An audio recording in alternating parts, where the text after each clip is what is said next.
सहनो भुनक्तु सह वीर्यं परमावहै तेजस्विनावधीतमस्तु मा विद्विषावहै। ओम शांति शांति शांति। सभी को ओम नमस्ते सर जी। तो समास परिचय करके समास के प्रकार, समास कितने प्रकार का होता है, उनके नाम हमने लिखे थे। उनका अब एक एक का परिचय हम प्राप्त करेंगे। तो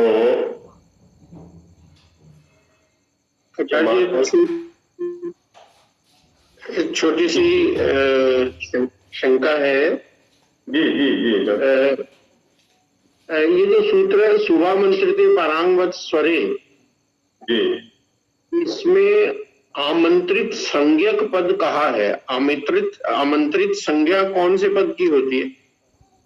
हाँ जी, इस सूत्र का वैसे समास प्रकरण के साथ में संबंध विशेष नहीं है।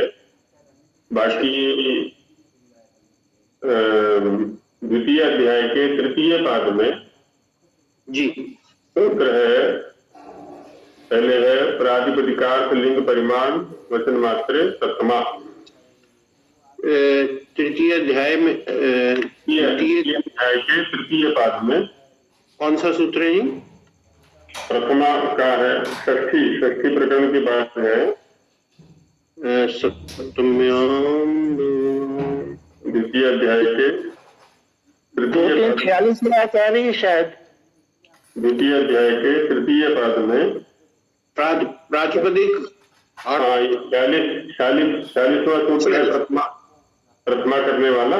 हाँ जी हाँ जी जी। उसके बाद है संबोधन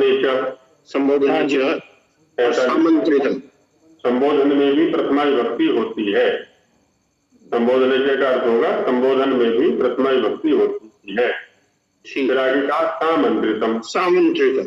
हाँ, कि संबोधन में जो प्रथमा विभक्ति होती है उसकी आमंत्रित संज्ञा भी होती है। हाँ जी हाँ जी, संबोधन विभक्ति को ही हम आमंत्रित संज्ञा की हुई है यहाँ पर। और संबोधन में भी जो एक वचन है, आगे कहा ना एक वचनम संबुद्धि जी, उसी से अगला सूत्र है संबुद्धि। हाँ, तो संबोधन का जो एक वचन है उसकी संबुद्धि संज्ञा भी है। ठीक। हाँ जी, तो उसी के लिए धन्यवाद जी, धन्यवाद। स्वागत।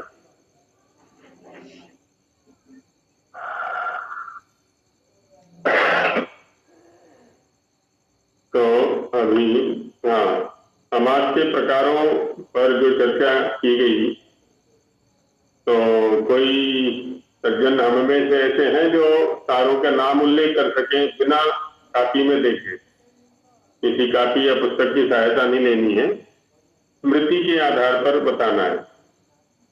एक तो अव्ययभाव समास है सबसे पहला तो, और दूसरा जो है जिसका जो है मतलब है आप क्या नाम जो उत्तर पद प्रधान होता है। हर एक क्या नाम जो है बहुब्रीहि समास है। हर एक द्वंद्व जिसमें जो है सारे बराबर प्रधान होते हैं। एक वो बिना नाम वाला आपने बताया जिसका कोई नाम नहीं, एक वो भी है 5 कुछ होता। हालांकि कहीं इसमें उल्लेख तो है नहीं जो क्या नाम जो है समाज के प्रकरण में सिद्धांत ने भी नहीं किया, कहीं दूसरे भी नहीं किया, लेकिन वो चलो है वो एक 5 का आपने बताया था। बहुत सुंदर। और इनके अवान्तर विभाग जैसे तत्पुरुष कितने प्रकार का होता है, कर्णपाल जी के अतिरिक्त और कौन बता सकते हैं? हाँ, मैं बता दूं अगर मुझसे पूछना। नहीं, आपसे नहीं पूछेंगे, आपने तो बता दिया। अब दूसरों का भी तो देखना है। करुणा जी। जी करुणा जी। इसमें आचार्य जी सबसे पहले इसमें विभक्ति तत्पुरुष है, और फिर उसके बाद था कर्मधारय, एक देशी तत्पुरुष है, नय तत्पुरुष है, और उपपद तत्पुरुष था, और एक और शायद प्रादि तत्पुरुष था आचार्य जी। प्रादि तत्पुरुष भी है। गति और है जी। हाँ, गति तत्पुरुष भी। जी जी, गति भी रहते हैं सर। हाँ, गति गति तत्पुरुष भी, सही बात है। और अब करुणा जी का हो गया, इनके अतिरिक्त बहुरी कितने प्रकार का है हम बताएंगे।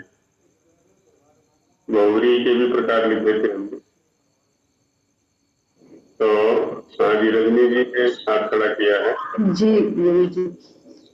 जी, व्यधिकरण और समानाधिकरण। व्यधिकरण बहुरी और समानाधिकरण बहुरी। समानाधिकरण बहुरी है। और वैसे तो शायद विभक्ति से भी होता है इसमें। वो हाँ, अभी और अंदर चलेंगे तब। हाँ, विभक्ति अर्थ विशेष में होने वाला बहुरी। जी। नई पद घटित। हाँ, एक नए पद घटित भी बहुरी होता है। जी। नए पद घटित बहुरी भी होता है। इन सबके प्रकार के जो अवान्तर परिभाषाएं भी लिखेंगे आज हम, और उदाहरण देखेंगे। जी। ये रजनी जी ने बताया। अभी द्वंद्व कितने प्रकार का होता है, जितने लोग बता चुके हैं उनके अतिरिक्त कोई बताएं। जी आचार्य जी, 2 प्रकार का होता है, एक इतरेतर योग द्वंद्व और एक समाहार द्वंद्व है। चलिए, बहुत सुंदर। श्याम सुंदर जी कुछ बोल रहे हैं पीछे से। मैं भी यही बता रहा था सर। अच्छा। इतरेतर समाहार एक शीश। हाँ जी, हाँ जी, बहुत सुंदर। तो अब आपकी शंकाएं ले लेते हैं। अब आपकी शंकाएं ले लेते हैं किन्हीं को। अभी तक जो चर्चा हमारी समाज के विषय में चली है, उनमें किन्हीं को कुछ शंका है, कुछ उसमें जिज्ञासा है, तो विचार कर लिया जाए। समाज के विषय में जो भी चर्चाएं हमारी चली है, समाज का परिचय हमारा हुआ था, समाज के प्रकार हमने लिखे थे, फिर आगे बढ़ते हैं। कुछ है कि नहीं का? जी गुरु जी। जी, हमने जैसे देखा कि संस्कृत में संबद्धार्थ और संश्लिष्टार्थ, इसको हम प्रयोग करेंगे, देखेंगे अर्थ को इससे देख करके इनके दोनों संबंधों का अर्थ मतलब संबंध बैठ रहा है या नहीं। तो मैं ये जानना चाहती, जैसे इसमें तो हमने जैसे हिंदी में हम कैसे देखेंगे, ऐसे ही देखेंगे हिंदी समास, हिंदी में समास कहीं भी जाएंगे बहन, कहीं किसी भी भाषा में जाएंगे तो यही नियम लागू होंगे। तो वहां पे क्या इसी तरह से, जैसे अनेक शब्दों का एक शब्द, अनेक विभक्ति का एक विभक्ति कर देना। बिल्कुल। तो कोई अंतर नहीं है। नहीं, यही नियम, पूरी यही व्यवस्था है सारी की सारी। यही व्यवस्था। जैसे पहले भी शब्द मैंने बताए थे, आप लोग शायद या तो देर से जुड़े हैं। और जैसे एक शब्द है कंजूस। कंजूस किसको बोलते हैं? जो धन नहीं व्यय करता है, कम व्यय करता है।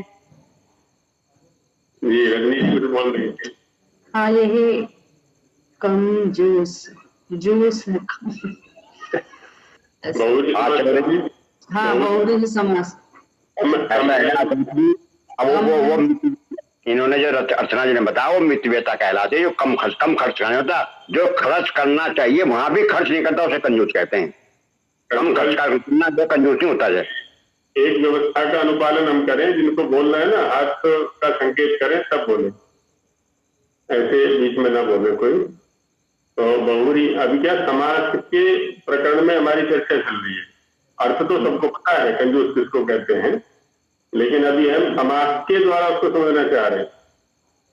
तो कम है जूस, जिसमें बहुरी समास हो गया। अब इधर भी यही नियम है, उधर भी वही नियम है। आठ कन्या वालों ने हाथ खड़ा किया है। हाँ जी, क्या कहना चाह रहे हैं?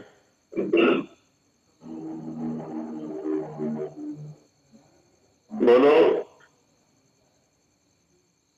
नहीं बोलना है बच्चों। ऐसे ही कंगाल शब्द है। कंगाल में भी तो ऐसी हो जाएगा ना बहुरी। जी। हाँ, कम है गाल, जिसके पास खाने पीने की सामग्री कम होती है तो वो भी जग जाता है। जी। अब शब्दों को उठाएंगे व्याकरण पूर्वक तो बड़ा आनंद आता है किसी भी शब्द को उठाएंगे। हाँ जी, कामिनी जी कुछ कहना चाह रही है। नमस्कार जी। जी बहन, बहुव्रीहि समास से संबंधित एक संख्यासु पूर्वज है। इसके उदाहरण में मैं कई बार वो एक बार थोड़ा मुझे तो द्विगु समास में क्या बहन जी? आचार्य जी अभी बहुव्रीहि समास में सूत्र है संख्यासु पूर्वज है। संख्यासु पूर्वज है। आवाज नहीं आ रही क्या मेरी? हाँ जी बोलिए बोलिए। तो मेरा ये है, इसमें मुझे ये हमेशा शंका रहती है कि द्विगु समास में भी पूर्व पद संख्यावाची होता है और जो इसमें भी कई उदाहरण ऐसे होते हैं जिसमें पूर्व पद जैसे द्विपाद, तो ये किस तरह, एक बार ये किस तरह हम पता करेंगे कि ये द्विगु समास का उदाहरण है या बहुव्रीहि समास का उदाहरण है? बिल्कुल बिल्कुल, ये संदेह हमें तत्पुरुष में और बहुव्रीहि में प्राय हुआ करता है। और भी कुछ ऐसे तत्पुरुष आएंगे जहाँ बहुव्रीहि भी हो सकता है और तत्पुरुष भी हो सकता है। ये एकदम अच्छा प्रश्न किया है। तो वहाँ द्विगु में जब जाएंगे तो संख्या पूर्व द्विगु वहां पर कहा हुआ है और उसमें दिक् संख्या संज्ञायाम, पूर्व पद में दिक् वाची या संख्यावाची ही होता है। अब जो संख्या पूर्व पद द्विगु होगा उसमें उदाहरणों को भी हम देखेंगे। अब जैसे द्विगु शब्द है ना, गौ गावौ यस्य, गौ गावौ यस्य। अब यहाँ बहुव्रीहि है अथवा द्विगु तत्पुरुष है, क्या करेंगे? इसी प्रकार की शंका है ना बहन जी की? हाँ जी आचार्य जी, यही इसी तरह की शंका। हाँ, जैसे द्विगु शब्द हो गए यहाँ पर, तो यहाँ पर क्या होगा कि बहुव्रीहि समास रहेगा अन्य पदार्थ की प्रधानता होने पर। द्विगु तत्पुरुष के अंदर जो संख्या पूर्व पद होगा वो प्रायः त्रिपद बहुव्रीहि होगा। पंच गावो धनम यस्य, पंच गावो धनम यस्य, ऐसे ऐसे। अभी हम आगे जब चलेंगे ना इसमें तो वहाँ इसका और विस्तार से परिचय करेंगे। मोटा मोटा हम कह सकते हैं कि जो द्विपद रहेगा बहुव्रीहि रहेगा या संख्या पूर्वक समाहार में द्विगु होगा। पंचानाम फूलानाम समाहार, पंचमूली, अष्टाध्यायी, पंचतंत्र आदि है तो संख्या पूर्वक है और द्विगु है और समाहार में द्विगु हो गया। और इसमें तद्धितार्थ, उत्तर पद और समाहार, तीन स्थितियों में द्विगु होता है। तद्धितार्थ, उत्तर पद, समाहार। तो समाहार में द्विगु की अलग स्थिति है, तद्धितार्थ में द्विगु की अलग स्थिति है। अब जो शंका रहेगी आपको उत्तर पद में, तो उत्तर पद में क्या होगा? त्रिपद बहुव्रीहि होगा। तो जहाँ त्रिपद बहुव्रीहि हो, त्रिपद बहुव्रीहि में पूर्व पद संख्या हो, हाँ, तो वहां द्विगु आ जाएगा। जैसे अभी दिखा ना हमने, पंच गावो धनम यस्य, पंच गावो धनः इत्यादि प्रयोग आएंगे वहां पर।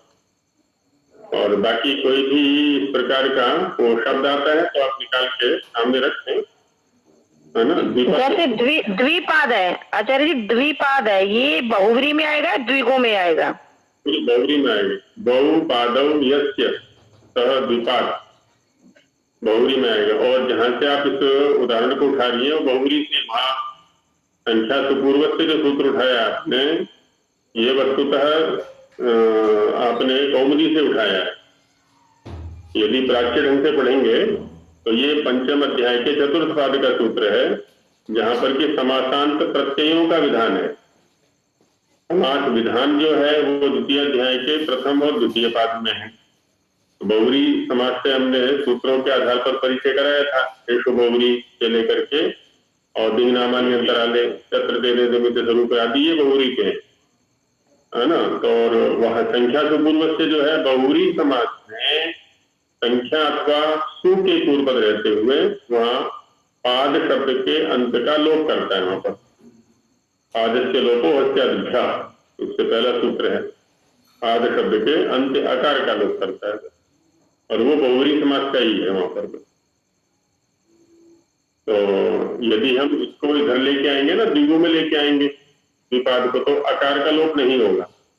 यहाँ बनेगा द्विपादम या द्विपादी, ऐसा कुछ बनेगा, और वो अन्य पदार्थ में नहीं होगा, वो समाहार में होगा। द्वयो पादयो समाहारा, ऐसा होगा।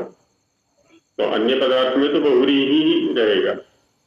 जी, और भी कोई इसमें? आचार्य जी प्रधान, जी कीर्ति, ये हम ये कह रहे थे कि जो द्विगु समास होता है वो समाहार अर्थ में होता है ना, संख्यावाची तो होता है लेकिन समाहार अर्थ में होता है।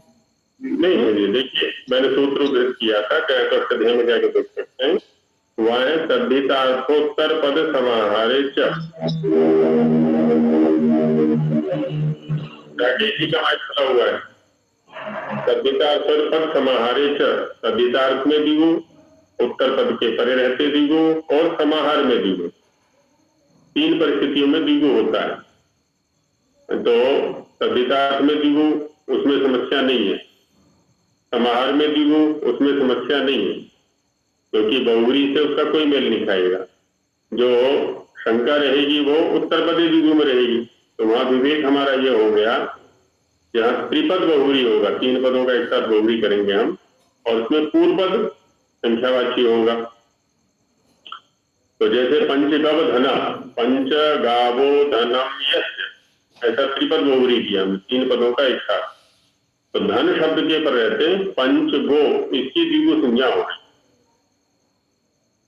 ये जो उत्तर प्रदेश द्विगु है, इसका स्वतंत्र अस्तित्व नहीं मिलेगा कभी, त्रिपद बहुव्रीहि में ही इसका अस्तित्व मिलेगा। इसकी एक मोटी मोटी पहचान है। माने द्विपद यदि अन्य पदार्थ में हमें संख्या पूर्वक समास मिलता है तो वो बहुव्रीहि होगा, है ना। दो पदों का होगा, संख्या पूर्वपद होगा, और अन्य पदार्थ में होगा, तो क्या होगा? बहुव्रीहि, वो द्विगु नहीं होगा। अच्छा जी, दशानन में फिर कौन सा समास होगा? दशानन, हाँ, बहुव्रीहि समास है। दश आननानि यस्य सह दशानन, बहुव्रीहि समास द्विपद है। यहाँ पर 10 है मुख जिसके, तो दशानन हो गया। दशग्रीव, दश ग्रीवा यस्य सह दशग्रीव, ये बहुव्रीहि हो गया। जी सत्यवान जी कुछ पूछना चाह रहे हैं? सत्यवान जी कुछ कहना चाह रहे थे? जी आचार्य जी, जी ये मैं यही पूछ रहा था, तो अभी कामिनी जी ने पूछा दशानन वाला, तो इसमें जो बहुव्रीहि और ये जो द्विगु वाला है, जो अभी आपने बताया, उसका मोटा मोटा जो समझ पाया मैं, कि बहुव्रीहि वहां है जहां द्विपद में है, द्विपद में है, और साथ में अन्य पदार्थ है। अन्य पदार्थ वहां पर अभिप्रेत जिसका है। और द्विगु में ये है कि जहां त्रिपद बहुव्रीहि है लेकिन पूर्व पद संख्यावाची है, वो द्विगु में रहेगी। हाँ, उत्तर पद के परे रहते पूर्व के जो दो पद है ना, उनकी द्विगु संज्ञा है, उनकी द्विगु संज्ञा। और अब जैसे दशानन को आप उठा रहे हैं, दशानन की स्थिति बनेगी, एक तो बहुव्रीहि की बनेगी। तो बहुव्रीहि में क्या होगा? अन्य पदार्थ प्रधान होगा। दश आननानि यस्य, और जब यदि हम रावण को ना कहना चाहें, केवल 10 मुखों को कहना चाहें, तो दशानाम आननानाम समाहारा, समाहार में द्विगु हो सकता है। तो वहां बनेगा दशाननम या दशाननानि, दशानानि, दश है ना, क्योंकि वहां पर फिर ये नियम लग जाएगा, स्त्री अकारांतोत्तर पदो द्विगु स्त्रियां भाष्यते। अकारांत है उत्तर पद में जिस द्विगु के, तो वो स्त्रीलिंग में चला जाता है।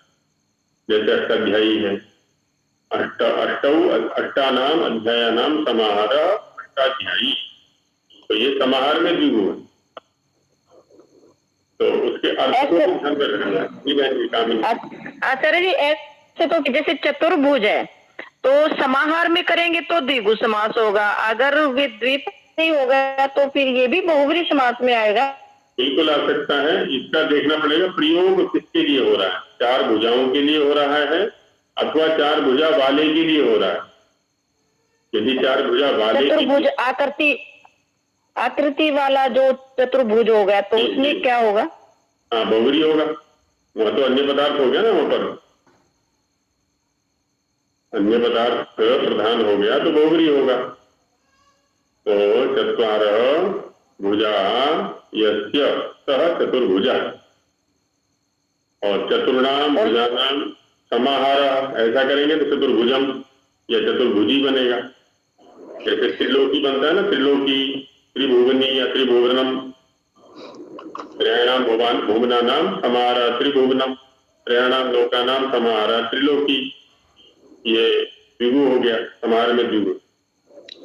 सामान्यतः आचार्य जो द्विगु है वो जब समस्त पद बनता है तो वो सामान्यतः नपुंसकलिंग में जाता है। समाहार में जो द्विगु होगा, हाँ, समाहार में वो नपुंसकलिंग में जाता है, बहुब्रीहि में तो वो पुल्लिंग में ही रहता है ज्यादातर, या स्त्रीलिंग में। बहुव्री लिंग में अन्य पदार्थ के अनुसार। हाँ, समाहार में भी क्या है ना, मुख्य रूप से दो स्थितियां हैं, अकारांतोत्तर पद में स्त्रीलिंग या नपुंसकलिंग,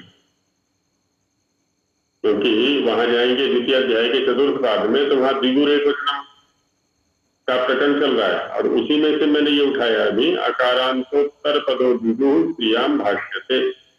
अकारांत है उत्तर पद में जिसके, ऐसा जो द्विगु है वो स्त्रीलिंग में होता है, और सामान्य रूप से नपुंसकलिंग में होता है। तो दोनों प्रकार की स्थिति व्यवस्थाएं वहां पर है, नपुंसक और स्त्री। अर्थ के आधार पर हमें निर्णय करना है कि किसके लिए उसका प्रयोग हो रहा है, चार भुजाओं के लिए हो रहा है या चार भुजा वाले के लिए हो रहा है। अब जैसे त्रिलोकी है, अब त्रयाणाम लोकानाम समाहारः, तीन लोकों को कहा जा रहा है, तीन लोक वाले के लिए नहीं कहा जा रहा, बहुव्री में चला जाएगा। अन्य पदार्थ प्रधान होने पर बहुव्री में चला जाएगा। आचार्य जी, जी, यदि एग्जाम में उदाहरण दे दे तो कैसे वहां कंफर्म करेंगे कि किस अर्थ में ये पूछा जा रहा है? केवल उदाहरण दे दे और समास का नाम दे दे, इसमें कौन सा समास है, फिर कैसे निर्धारित करेंगे कि बहुव्री है कि द्विगु है? प्रायः लिंग के आधार पर निर्धारण हो सकता है, क्योंकि होगा क्या, जैसे माना त्रिलोकः शब्द आ गया आपके सामने, और या त्रिलोकी शब्द आ गया। त्रिलोकी शब्द क्या होगा ना, स्त्रीलिंग में जाएगा, क्योंकि वहां पर ईकार माने गीत प्रत्यय जो होता है वो द्विगु से होता है, द्विगो सूत्र है ना, अकारांत द्विगु से स्त्रीलिंग में गीत प्रत्यय होता है, तो त्रिलोकी बनेगा। अच्छा, त्रिलोकः शब्द आ गया, तो त्रिलोकः क्या है ना, ये बहुव्री में जाएगा, द्विगु में नहीं जाएगा।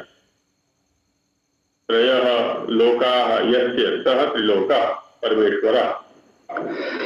ये कीर्ति जी जो पूछ रही हैं आचार्य जी, ये हिंदी भाषा में जब प्रश्न पत्र में समास पूछते हैं उसका अनुमान कर रही हैं, वो अनुमान नहीं चलता, क्योंकि हिंदी में वहां लिंग का विधान नहीं करते, पुल्लिंग में या स्त्रीलिंग में या नपुंसकलिंग में, वहां नपुंसकलिंग होता ही नहीं है।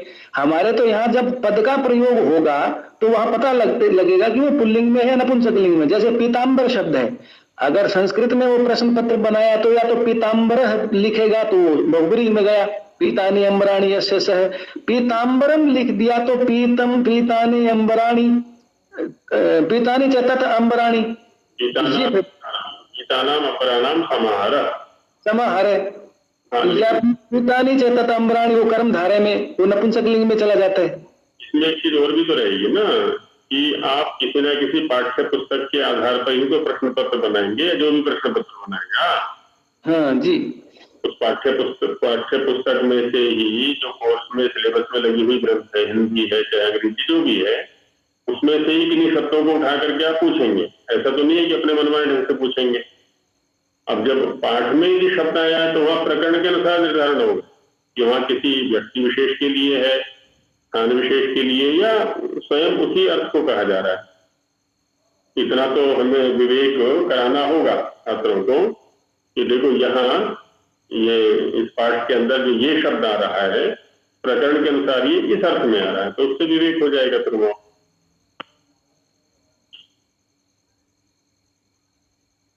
और बाकी शब्दों से जो परिचय है ना, जैसे हम आपस में परिचित होते हैं, जितना जितना हम साथ में रहेंगे उतना उतना हम आपस में अधिक परिचित होते चले जाएंगे। एक दूसरे के जो भी हैं, दोष हैं, गुण हैं, उन सब से निकट रहने पर ही परिचय हुआ करता है। दूरियां रहेंगी तो परिचय लगभग नहीं रहेगा। यही स्थिति शब्दों के साथ है। हम शब्दों के साथ निरंतर संपर्क बना के रखते हैं, कोई ना कोई पुस्तक को निरंतर पढ़ते रहें तो शब्द अपना स्वरूप स्वयं उद्घाटित करते हैं। सिद्धांतों की क्या है ना, कोई भी सिद्धांत है उनकी अपनी एक सीमा है बोध कराने की, क्योंकि सिद्धांत भी व्यवहार से ही उठाए जाते हैं और व्यवहार बड़ा व्यापक है। किसी भी व्यवहार को संपूर्णतया सिद्धांतों में नहीं बांध सकते। सिद्धांत केवल एक दिग निर्देश मात्र करते हैं, मार्ग दिखाते हैं खाली कि इस प्रकार से शब्द आपको मिलेंगे लगभग। तो इसलिए उस भाषा के हम साहित्य को पढ़ें, उस भाषा में लिखे ग्रंथों को पढ़ें। हिंदी का ज्ञान करना तो हिंदी भाषा के ग्रंथों को पढ़ें, संस्कृत का करना तो संस्कृत के ग्रंथों को पढ़ें। तो एक दिन वो आता है कि शब्द अपने स्वरूप को स्वयं खोला करते हैं। उसमें आया है ना, वेद मंत्र में कहा है, उतत्व पश्यन्न ददर्श वाचम उतत्व शृण्वन् न शृणोत्येनम्। एक व्यक्ति तो ऐसा है कि देखते हुए भी नहीं देख पा रहा है, एक है कि सुनते हुए भी नहीं सुन पा रहा है, क्योंकि अभ्यास नहीं किया उसने देखने का, सुनने का, पढ़ने का। और एक व्यक्ति है कि दोनों प्रकार का निरंतर अभ्यास करता है, उसके लिए क्या है, उतोत्वस्मयी तन्वम विसत्रे। एक व्यक्ति ऐसा है जिसके लिए कि अपना स्वरूप खोल देती है भाषा, वाणी या शब्द। तो जैसे ही शब्द सामने आएगा तुरंत अपना परिचय पत्र साथ में लेकर के आएगा, बायोडाटा साथ में लेकर के आएगा कि देखो मेरे अंदर बहुरी समास है, मेरे अंदर तत्पुरुष है, मेरे अंदर दिगु है, मेरे अंदर अभी भाव है, क्योंकि मैं इस प्रकरण का या इस परिवार का सदस्य हूँ। तो पूरे खानदान का परिचय वो साथ में लेकर के आता है, लेकिन आएगा तभी जब निरंतर संपर्क में। तो पढ़ते रहे, शब्दों को ढूंढ ढूंढ के लाएं, क्योंकि अभी तो बैठे हुए हैं तो जहां कहीं भी शब्द उपलब्ध होते हैं, लेकिन वाक्य के साथ लाना होगा शब्द जो भी है। केवल शब्द का परिचय नहीं हो पाता, वाक्य के साथ लेके आए तो परिचय हो जाएगा। फिर किसी भी शब्द में संशय है तो उसको उठाएं, ऐसा रहेगा। जी हाँ जी शास्त्री जी, सत्यवान जी। जी हो गया शास्त्री आचार्य जी, आगे अब करें। जी आपका हाथ बार बार उठ रहा है। रजनी जी ने हाथ उठाया। मुझे लगता है कि गलती से उठ रहा है। रजनी जी कुछ कहना चाहेंगे? जी आचार्य जी, जैसे हम कर्मधारय में देखते हैं नीलम उत्पलम, नील उत्पलम, मतलब विशेष विशेषण ऐसा हम मान के चले। बिल्कुल। और अगर मैं एक शब्द बोलूं हिमालय पर्वत, हाँ जी, तो इसमें क्या समास होगा? माने हिमालय शब्द में आपका संशय है संभव है कि हिमालय पर्वत दोनों? हाँ हाँ, नहीं, हिमालय पर्वत एक ही शब्द बोल रही हैं आप? जी। अच्छा, तो हिमालय पर्वत ये भी समानाधिकरण में जाएगा, क्योंकि पहले हिमालय में क्या समास किया है आपने? षष्ठी तत्पुरुष करेंगी संभवतः जी। आलय हिमालय, तो हिमालय चातो पर्वत हिमालय पर्वत कर्मधारय के अंतर्गत ही जाएगा। तो कर्मधारय में हम मतलब अब ये विशेष विशेषण है, क्या है? हिमालय, मैंने पहले षष्ठी तत्पुरुष कर लिया मैंने। हाँ हिमालय, जी बिल्कुल। अच्छा, पर्वत क्या है ना, दो प्रकार का है, एक तो हिमालय भी हो सकता है, हिमालय नहीं भी हो सकता है जी। कि विशेषण कहा जाता है, विशेषण का जो प्रयोग है कहाँ करते हैं? संभवे व्यभिचारे च, संभवे व्यभिचारे च विशेषणम प्रयुज्यते। जहां पर किसी अर्थ का संभव भी हो और विचार माने उससे भिन्न भी संभव हो। जैसे यदि पर्वत केवल हिमालय होते हो तब हिमालय शब्द का प्रयोग करने की आवश्यकता ही नहीं, क्योंकि हिमालय के सिर्फ पर्वत होता ही नहीं। तो ये और चूंकि ऐसा नहीं है, हिमालय के अतिरिक्त भी पर्वत होते हैं, इसलिए विशेषण संभव हो गया। हिमालय, अच्छा, हिमालय रूप यदि पर्वत न हो तो भी विशेषण नहीं दिया जा सकता। पर्वत हिमालय के अतिरिक्त ही होते हो, हिमालय होता ही नहीं है, तो भी विशेषण नहीं बन सकता। तो हिमालय रूप पर्वत होना भी चाहिए, तभी विशेषण बनेगा हिमालय। और हिमालय रूप पर्वत के अतिरिक्त भी पर्वत होने चाहिए। पेड़ों वाले पर्वत हैं, सूखे पर्वत हैं, पत्थर वाले हैं, मिट्टी वाले हैं, कच्चे हैं, पक्के हैं, कई प्रकार के पर्वत हुआ करते हैं। तो संभवे व्यभिचारित्य विशेषणम प्रयुज्यते, संभव भी होना चाहिए और तद अतिरिक्त, व्यभिचार माने उस गुण का, उस गुण से रहित भी होना, ये व्यभिचार होता है। आर्ष कन्याओं में से कौन पूछना चाह रही है? मुझे घर ये वाक्य लिखवा दी, संभवे व्यभिचारे व्यभिचारे च विशेषणम प्रयुज्यते। जी जैसे नीलकमलम बोला आपने, जी। अब यदि कमल केवल नीला होता है तब नीला विशेषण देने की आवश्यकता नहीं है, जी। क्योंकि व्यभिचार है ही नहीं वहां पर। हम्म। यदि कमल नीला बिल्कुल भी नहीं होता है तो भी आप नीला विशेषण नहीं दे सकते, क्योंकि संभव ही नहीं है कि कमल नीला हो। जी। तो नीला भी होना चाहिए कमल, और नीला से अतिरिक्त भी कमल होना चाहिए, लाल कमल हो, सफेद कमल हो, तो आप नील विशेषण दे सकते हैं। तो संभव भी है। और हाँ, जैसे भगवा ध्वज दे रखा है कि नहीं यहाँ पर, ये तो ध्वज जो है भगवा भी होता है और अन्य भी होता है, तो भगवा जो है विशेषण नहीं है वहां पर, आदि आदि। आज कन्या बिल्कुल से कुछ पूछना चाह रहे थे बच्चे। आचार्य जी, आपने कहा कि द्विपाद बहुव्रीहि समास है, तो यहाँ पे तीसरा तो प्रकरण प्रकट नहीं हो रहा। अर्थ मतलब इसमें दोनों पूर्व पद और उत्तर पद दोनों में से कोई प्रधान नहीं होता है ना, ये तीसरे की ओर संकेत कर रहा है। तो यार द्विपद में कौन, मतलब किसकी ओर संकेत कर रहा है? हाँ, अच्छा ये बताओ द्विपाद शब्द का अर्थ क्या है?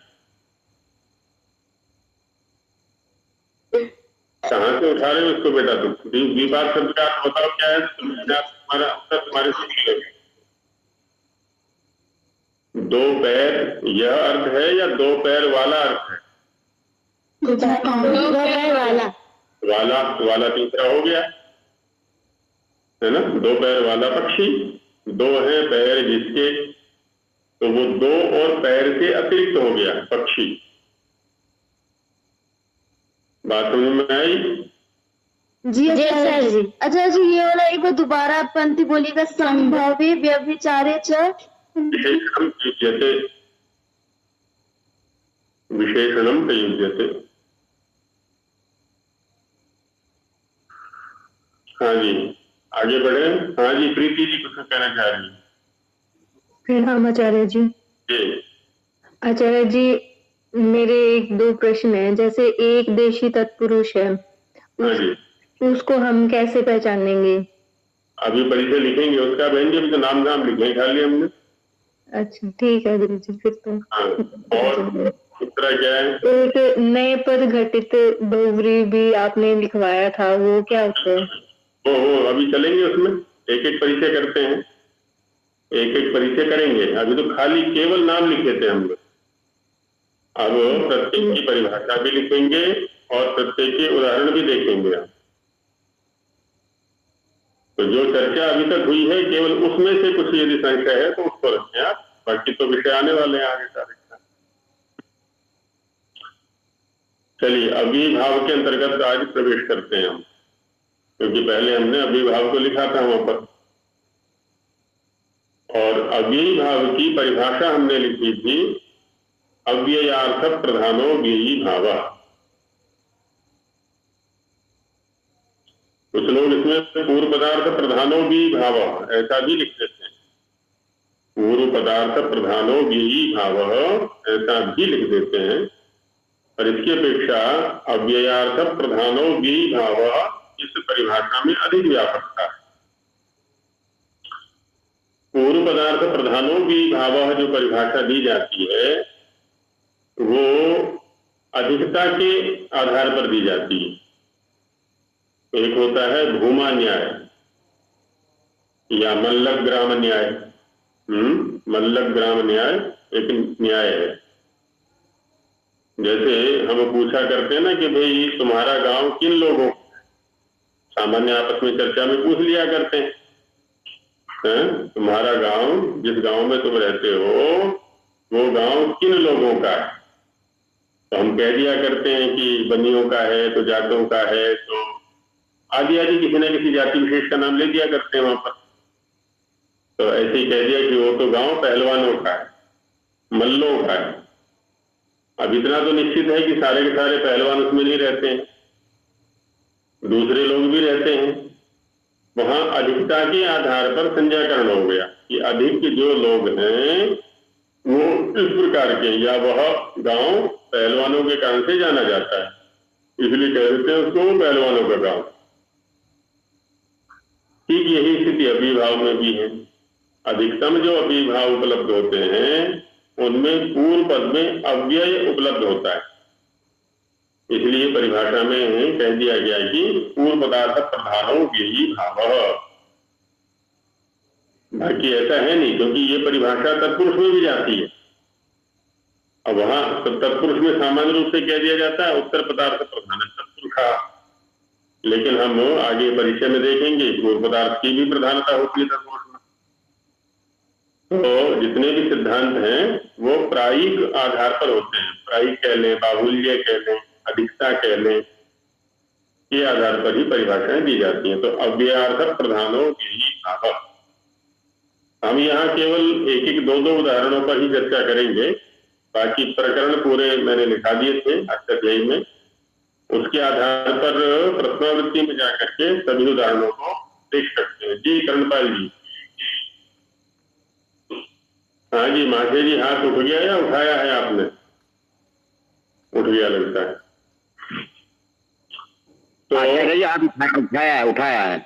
हाँ जी उठाया, तो बोलिए। हाँ मैं कह रहा था अव्यय भाव में तो ये है कि भाई जो पूर्व पर प्रधान होता है, लेकिन इसमें मुख्य परिभाषा ये होगी कि इसमें अव्यय मुख्य हो, अव्यय के अर्थ की प्रधानता हो। हाँ अव्यय के अर्थ की प्रधानता हो, बस ये चीज ठीक है। जी जी बिल्कुल ये रहेगा।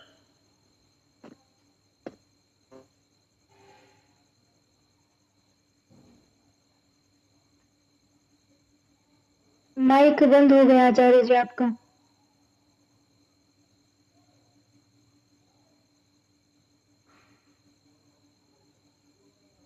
आवाज नहीं आ रही है आचार्य जी। जी आवाज नहीं आ रही।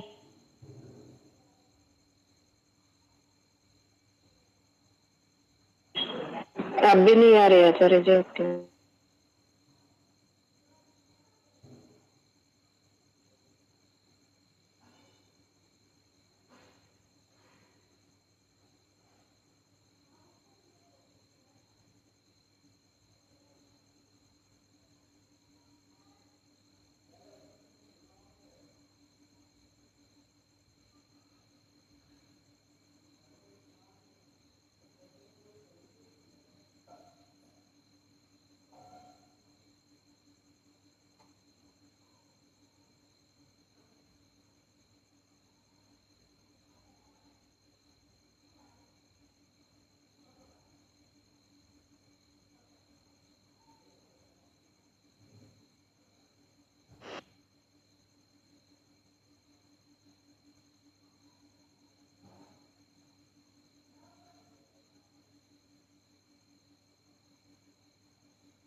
जी आचार्य जी आवाज आ रही है। हाँ जी।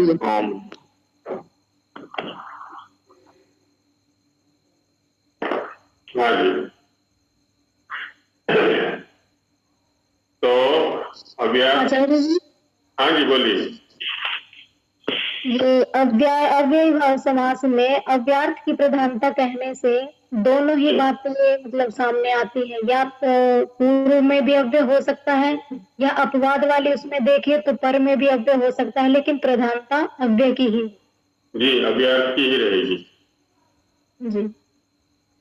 सर ये हुआ कि कोई ना कोई एक पद उसमें अव्यय जरूर होना चाहिए। जी, बिल्कुल रहेगा। जिसके रूप में चलते हो, मतलब कहने का ये है। हाँ जी, हाँ जी, हाँ जी, हाँ जी। ठीक है जी। हाँ जी, अव्यय को तो सभी जानते होंगे कि अव्यय किसको कहते हैं। जी आचार्य जी। हाँ, नहीं तो अव्यय की परिभाषा भी लिखा देते हैं। सदृशम लिख लीजिए, उसको पता नहीं भी हो सकता है, कुछ लोग लज्जावश नहीं कह पाएंगे कि हमें पता नहीं है। सदृशम त्रिषु लिंगेषु, सदृशम त्रिषु लिंगेषु सर्वासु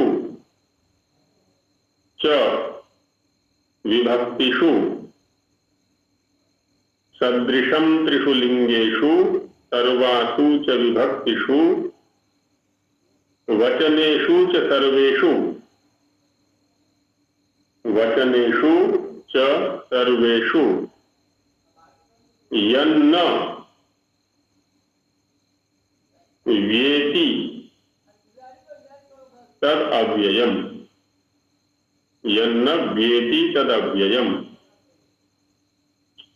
सभी लिंगों में, सभी माने इसलिए पुनपुंसक, सभी विभक्तियों में, विभक्तियां जानते ही हैं सभी, तस्मादि, और सभी वचनों में, एक वचन, द्विवचन, बहुवचन, इन सभी बदलने वाली परिस्थितियों में यत जो शब्द न नहीं वि एति विविधताम एति प्राप्नोति, जो विविधता को प्राप्त नहीं होता, भिन्नता को प्राप्त नहीं होता, तत् अव्ययम, उसका नाम है अव्यय। हाँ जी अर्चना जी।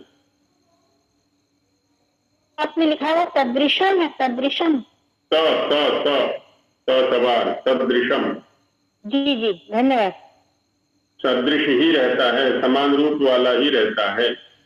कहाँ? सभी विभक्तियों में, सभी वचनों में, सभी लिंगों, अपने स्वरूप में परिवर्तन नहीं आने देता। अर्थ को तो कहेगा, सभी लिंग, वचन, विभक्तियों के अर्थ को तो कहेगा, लेकिन जैसे अन्य शब्द अपने रूप को बदल देते, जैसे पुरुष शब्द के रूप चलाएं तो पुरुषा, पुरुषौ, पुरुषाः, पुरुषम, पुरुषौ, पुरुषान, प्रत्येक वचन में रूप बदलता जा रहा है, प्रत्येक विभक्ति में रूप बदलता जा रहा है। ऐसे अव्यय की स्थिति नहीं हुआ करती। उस सभी विभक्ति अर्थों में, सभी वचनार्थों में, सभी लिंगार्थों में एक ही रूप में रहता है, एक ही सदृश रूप में रहता है, सदृशम। न वि एति, वि माने विविधताम, एति माने प्राप्नोति, विविधता को प्राप्त नहीं होता है, इसलिए उसको अव्यय कहते हैं। या अव्यय शब्द में ही करना हो तो न विद्यते व्ययः यस्य तत् अव्ययम्, बहुव्रीहि समास कर दें। व्ययः माने व्यतिगमनम, विगमनम, विभिन्नताम गमनम, जिसका व्यय नहीं होता, जो विभिन्नता को प्राप्त नहीं होता, जो विविध रूपता को प्राप्त नहीं होता, वह अव्यय कहलाता है। और देखिए जो अव्ययी भाव संज्ञा है वहां पर भी यही है, अनव्ययम अव्ययम, अनव्ययम अव्ययम संपद्यते यस्मिन्, अनव्ययम अव्ययम संपद्यते यस्मिन् सः अव्ययी भाव।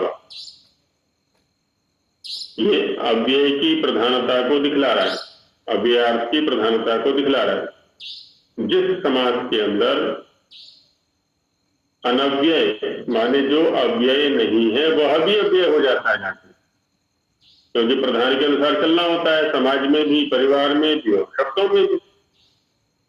जिसकी प्रमुखता होगी, जिसकी प्रधानता होगी, उसी के अनुसार अन्य शब्द चला करते हैं। परिवार में भी ये होता है। बोलो भाई।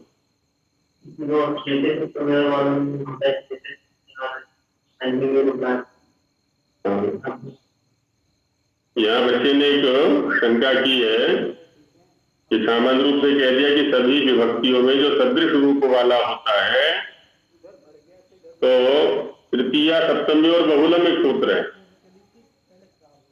तृतीया और सप्तमी में वो रूप में परिवर्तन कर देता है। उसमें प्रकरण का आरंभ होने से पहले ही हमने कहा था कि जितने भी सिद्धांत है वो क्या है, बाहुल्य न्याय को लेकर के, भूमा न्याय को लेकर, ये मल्लग्राम न्याय, तो वो अपवाद कोटि का सूत्र है। जो सामान्य सूत्र है क्या है, समो नपुंसकः। फिर अभिभाव के लिए विशेष कहा नाव्ययी भावादतों तो पंचम्या, ये अभिभाव के लिए विशेष हो गया। और फिर इसमें विशेष कहा तृतीया सप्तमी और बहुलम, है ना, तो वो अपवाद कोटि का सूत्र है। अपवाद कोटि के जो सूत्र होते हैं, विशेष कोटि के जो सूत्र होते हैं, उनका प्रवृत्ति क्षेत्र बहुत स्वल्प होता है, थोड़ा सा होता है। उत्तर्क वालों का प्रवृत्ति क्षेत्र अधिक होता है। तो ऐसा रहेगा। तो ये अभिभाव शब्द की परिभाषा समझ में आ गई हमें। अनव्ययम अव्ययम संपद्यते यस्मिन, है ना, जिस अनव्यय, जो अव्यय नहीं है वह भी अव्यय बन जाता है। अब देखिए कैसे, प्रयोग से देखेंगे। एक प्रयोग है उपकुंभम, प्रसिद्ध से उदाहरण ले लेते हैं। अप्रसिद्ध उदाहरण भी किसी के पास हो तो वो रख लिया करें चर्चा के लिए, उस पर भी विचार कर लेंगे, है ना। उपकुंभम एक शब्द है, इसका हम का अर्थ करते हैं कुंभस्य समीपम, क्योंकि उप जो अव्यय है, उप एक अव्यय है, निपात है, इसका प्रायः प्रयोग समीप अर्थ में होता है, तो इसलिए कर दिया कुंभस्य समीपम। कुंभ अव्यय नहीं है, उप अव्यय है, और उप के अर्थ की प्रधानता है, तो कुंभ को भी उप के अर्थ के अनुसार चलना पड़ेगा यहां पर, इस समुदाय के अंदर। अब हुआ क्या, क्योंकि उप अव्यय है, उप के अर्थ की प्रधानता है, इसलिए उप के साथ जो कुंभ का समुदाय बना, इस यह पूरा समुदाय भी उसमें चला गया, अव्यय में चला, अव्यय की कोटि में चला गया। ये पूरा समुदाय अव्यय कहलाएगा, जबकि समुदाय को अव्यय नहीं होना चाहिए, क्योंकि समुदाय जो बना उसमें उप अव्यय है और कुंभ अव्यय नहीं है, अनव्यय है। लेकिन क्योंकि अव्ययार्थ की प्रधानता है, इसलिए जो कुंभ अनव्यय है वह भी अव्यय कोटि में चला गया, तो इसलिए कुंभम ऐसा बन गया। हाँ जी प्रीति जी। आचार्य जी, ये जो सारे अव्यय पद होते हैं ये नपुंसक लिंग में ही होते हैं? हाँ कह सकते हैं, लेकिन सर्वत्र नियम लगेगा ये कहना मुश्किल है, क्योंकि होता है क्या है ना, कुछ शब्द नियत लिंग भी हैं, आप इनको जाकर के देख सकते हैं। उसमें एक तो सूत्र है स्वरादि निपातम अव्ययम, वहां पर स्वरादिगण में कुछ शब्द पठित हैं, प्रथम अध्याय के प्रथम पाद में है। और द्वितीय सूत्र है प्राग ईश्वरा निपात, चादयो सत्वे, प्रथम अध्याय के चतुर्थ पाद में है, चादयो सत्वे, वहां चादीगण में। तो इन दो गणों में जाकर के आप देख सकती हैं। चादीगण में जाकर के एक व्यवस्था दी गई है, विभक्ति स्वर प्रतिरूपकाश्च निपाता, विभक्ति स्वर प्रतिरूपकाश्च निपाता।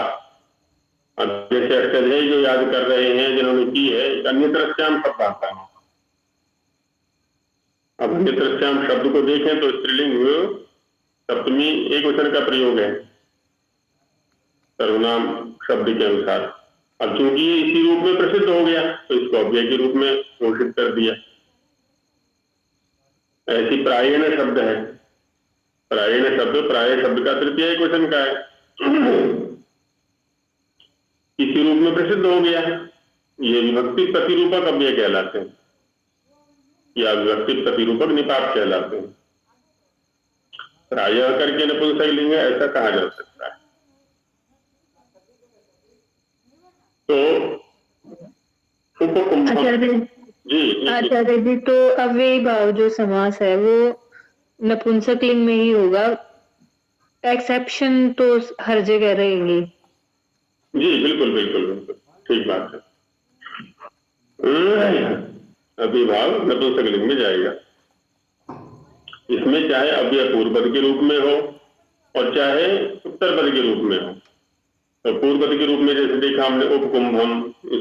अच्छा, अब उप का अर्थ क्या है? समीप। समीप जो शब्द है वो भी दो प्रकार से प्रयुक्त होता है। समीपी के लिए भी समीप शब्द का प्रयोग है, जो हमारे समीप बैठा है ना, उसके लिए भी हम समीप शब्द का प्रयोग करते हैं। और एक सामीप्य अर्थ में समीप शब्द जाता है, तो यहाँ सामीप्य को कहेगा, समीपवर्ती देश को नहीं कहेगा, समीपवर्ती व्यक्ति को नहीं कहेगा, जो सामीप्य गुण है उसको कहेगा। उपकुंभम शब्द है ना, कुंभ के समीप, इसलिए ये देवदत्त का विशेषण नहीं बनेगा। उपकुंभम देवदत्त ऐसा नहीं कह सकते, है ना। कुंभ के समीप होना जो एक स्थिति विशेष है, केवल उसको कहेगा, स्थिति वाले द्रव्य को नहीं कहेगा। भाव की प्रधानता है ना, सामीप्य की प्रधानता है। तो उपकुंभम, उपकूपम, उपमणिकम, अब चाहे जितने शब्द बना लें सिद्धांत को लेकर के, और अधिक उदाहरण देखने हो तो अव्यय में भक्ति, समीप, समृद्धि आदि जो वो पूरा प्रकरण है उसमें जाके देख सकते हैं। उत्तर पद में जहां अपि अव्यय शब्द होता है उसका एक उदाहरण ले सकते हैं। एक उदाहरण है सूप प्रति। सूप प्रति सूत्र है वहां पर सुप्रतिना मात्रा अर्थ है।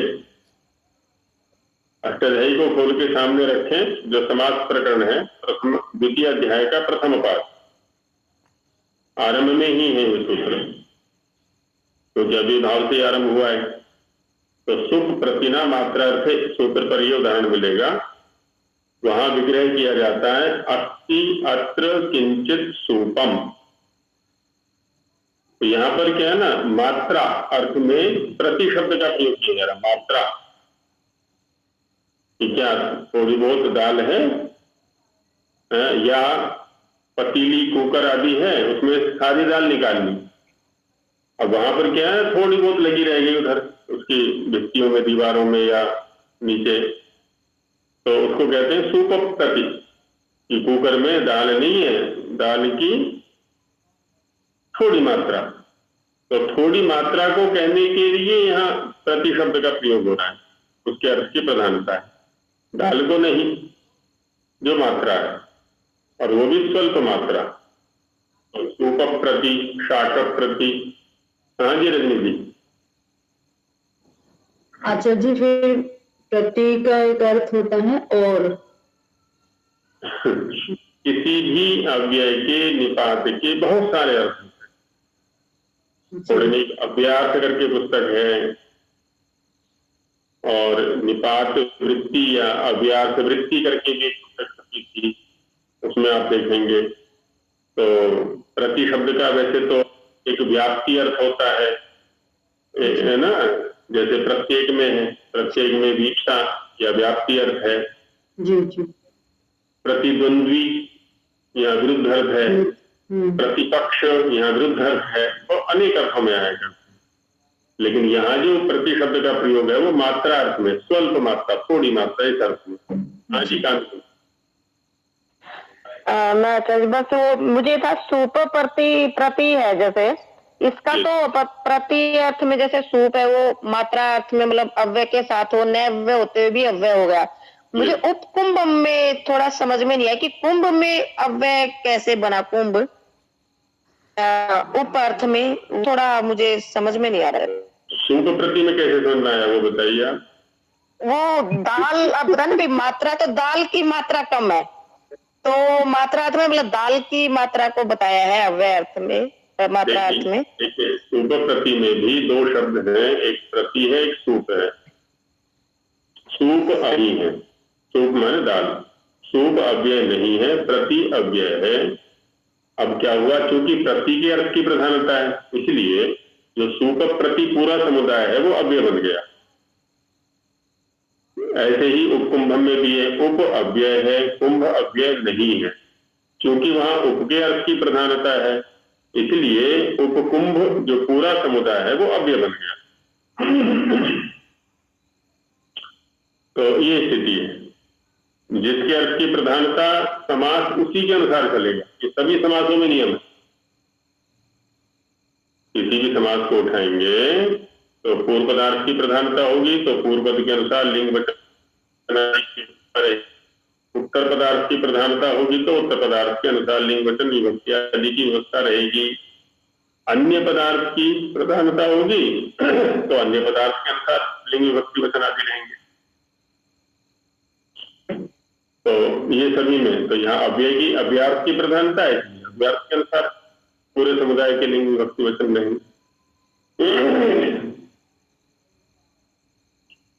और जो हम विग्रह कर रहे हैं, इन विग्रहों में, विग्रह से तात्पर्य जब हम किसी समास पद को खोलने के लिए जिस वाक्य का प्रयोग करते उसको कहते हैं विग्रह वाक्य ना। विग्रह माने ग्रह हो गया, ग्रहण करना, इकट्ठा करना। विग्रह माने विग्रहित करना, तोड़ना, अलग अलग करना। तो अलग अलग करने के लिए जो वाक्य बोला जाता है उसको विग्रह वाक्य बोल दिया जाता है। बहुव्रीहि इसमें अविभाव समास में लगभग स्वपद विग्रह नहीं होता। स्वपद माने अपने पदों से विग्रह। जैसे अविभाव में हमने उपकुंभम लिया, उपकुंभम में क्या है, उप और कुंभ दो शब्द हैं यहाँ पर। तो हमने उप से तो विग्रह नहीं किया, हमने उप के लिए समीप शब्द ले लिया विग्रह करने के लिए। कुंभस्य समीपम ऐसा विग्रह किया, तो ये कहलाता अस्वपद विग्रह है ना। अस्वपद, अ माने नहीं, स्व माने अपने, पद माने पदों से विग्रह जिसमें, ऐसा वो कहलाता अस्वपद विग्रह समास। और अविभाव समास में लगभग यह स्थिति रहती है, क्या हम अव्ययों से प्रयोग करते हैं, क्योंकि अव्ययों का या इनका जो है ना उपसर्गों का स्वतंत्र प्रयोग लगभग नहीं है। या तो किसी तिङंत के साथ प्रयोग होगा या फिर किसी सुबंत के साथ प्रयोग होगा। ऐसी स्थिति रहती है। तो दो उदाहरण हमने देखे यहाँ पर, एक में पूर्व पद का में अव्यय है और दूसरे में उत्तर पद में अव्यय है। कल को आप लोग पूरा प्रकरण देख लें। नव्य वाले सिद्धांत कौमुदी है, लघु सिद्धांत है, मध्य सिद्धांत है, या किन्हीं की पाठ काशिका है, प्रथमावृत्ति, जो भी ग्रंथ है उसमें देखें, समय पर्याप्त है ही। और उसमें से शंकाएं लाएं छाट करके, सभी प्रकार के समासों को पढ़ें। समास माने अविभाव, केवल अविभाव तक सीमित रहना है अभी। और उसमें जो नई नई चीजें हैं वो लाइन निकाल करके उन पर फिर चर्चा कर लेंगे। तो अभी यही विराम लेते हैं। आज अविभाव का विषय हमारा लगभग पूर्ण हो चुका है, तो मंत्र पाठ के साथ इसमें विराम लेते हैं।